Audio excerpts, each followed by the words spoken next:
on January 21st, 2011, when I was summoned to Kaiser Permanente Medical Center for a biopsy for prostate cancer.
In this country, we see differences really by race, ethnicity, and kind of where you live. And the statistics suggest that the African American community suffers some of the worst health outcomes and one of the worst health statuses of any ethnic group, even to the point where it's killing us.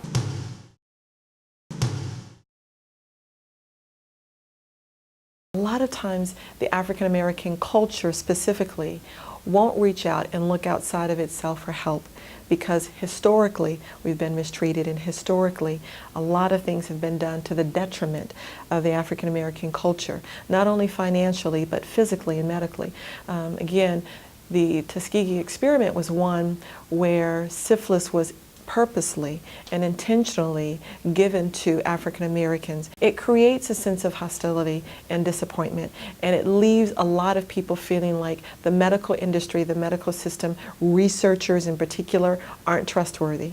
And that means that there's a delay in reaching out for help when there is a valid diagnosis, or when where medical treatment is necessary and needed. That means that a lot of African Americans, in particular African American men, oftentimes we find that it's very, very difficult for African American men to engage in medical treatment partly because they don't trust their medical professionals, and secondarily because of fear. Death was very real. The lowest moment, if you will, was the time when I really started thinking about my wife, my children, and the church. I really started thinking about them, and honestly, could I leave them? Would they be okay? Could they be okay? We had a moment in Saratoga where we talked about just life and cancer, and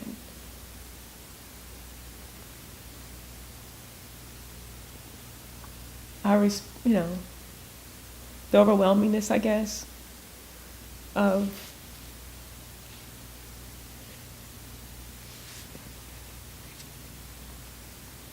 the option when people hear cancer. We think of cancer, for most people, it's a disease of finality. It's something that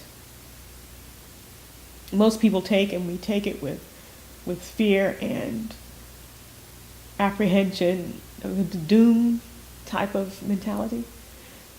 And in Saratoga, we talked about that. We were honest about the fact that, wow, this is something that people do die from.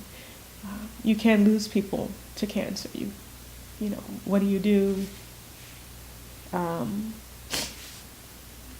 And all of our discussion and all of our discussing it and talking about life itself and our life, and it brought us back to God, which is our foundation.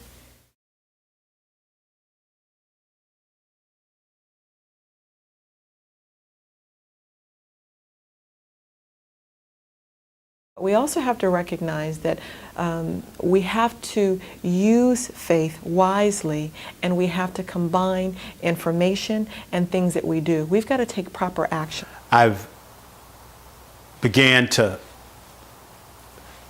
help get the word out about our diseases, in particular prostate cancer, because I experienced it.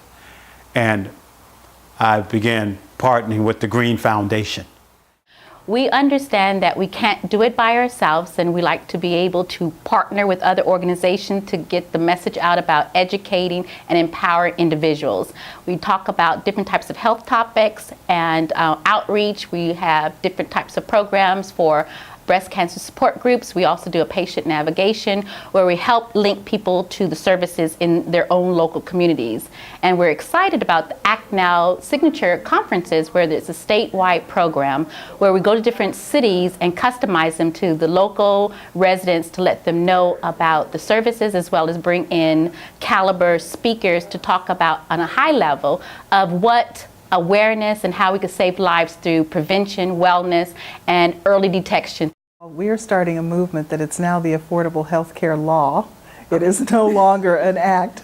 It is law. It is the law of the land. It's here, and it's here to stay.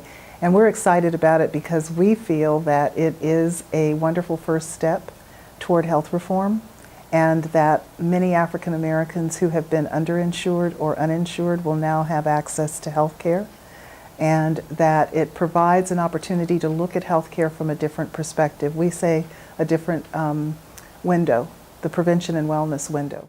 And we need you all, community people, to be educated. The resources for people without insurance depend on where they live, what states, what communities.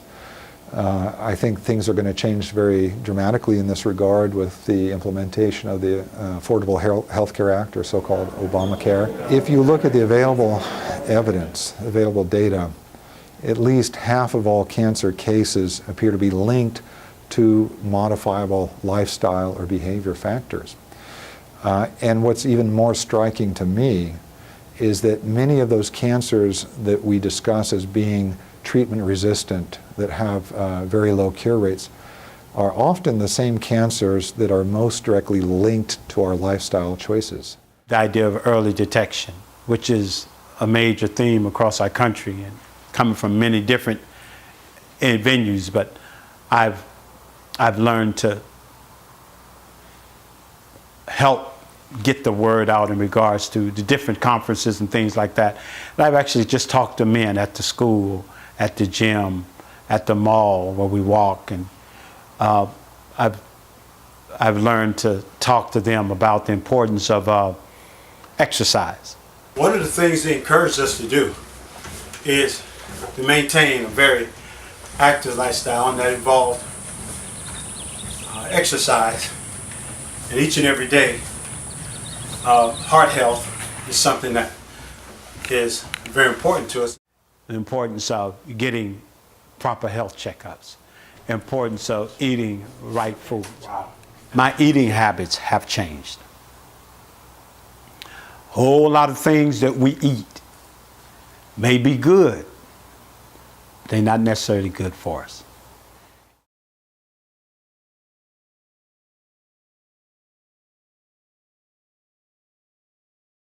Our last PSA check was 2 months ago, and it was a miraculous 0.03. An amazing, amazing, amazing. Here I sit here today, alive, well. You can't be more cancer-free than 0.03. What a blessing, truly a blessing. And so that'd be the number one thing I tell men: get a health checkup. Don't listen to all of the garble about, you don't need that or you don't need this. Take care of your own health. Get a checkup. You need to allow some professional to tell you what's going on with your body. Sounds simple? Well, it is. we got to do it. We got to apply it. We got to take action.